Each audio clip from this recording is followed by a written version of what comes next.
¿Quién es?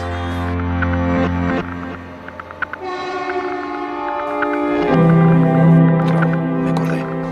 No voy a salir de mi habitación. No sé qué hacer.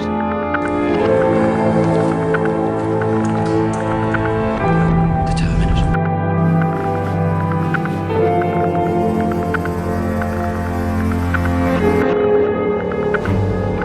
Álvaro, te comportas como un inmaduro y no te das cuenta.